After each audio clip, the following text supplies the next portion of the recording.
तो इतना खा लेना भी ज़रूरी है कि वो खड़े होकर इतनी ताकत आ जाए कि खड़े होकर नमाज पढ़ सके या रोज़ा रख सके।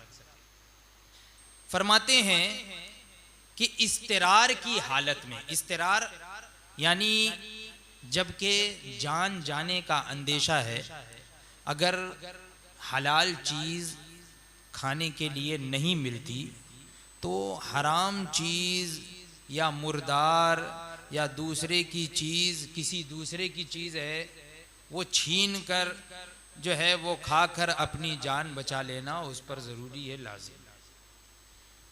यानी इतना भूखा है कि अब अगर कुछ खाएगा पिएगा नहीं तो उसकी जान चली जाएगी, जान जाने का अंदेशा है, तो अब उस पर लाजिम है, फर्ज है कि वो किसी भी तरीके से कुछ भी खाकर अपनी जान बचाए।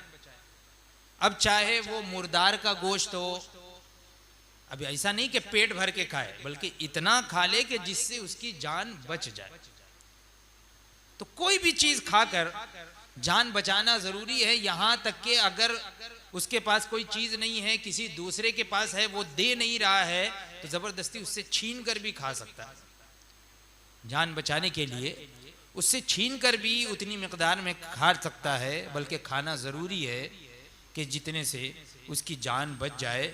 और इस सूरत में उससे कोई मुआखज़ा नहीं होगा, कोई पकड़ नहीं होगी, बल्कि ना खाने की वजह से कि ना खाकर अगर मर जाता तो अब इस वक्त मुआखज़ा है। अगरचे पराई चीज़ खाने में तावान देना होगा, यानी किसी दूसरे की चीज़ जो है वो खा लिया तो बाद में जब साहिब वसात हो गया, साहिब इस्तिताअत हो गया, तो उसको उतना पैसा भरना पड़ेगा, उतना तावान देना पड़ेगा। लेकिन उस वक्त उस पर लाजिम है कि किसी भी चीज़ को उठाकर वो खा सकता है, इतनी मिकदार में खाए कि जान बच जाए।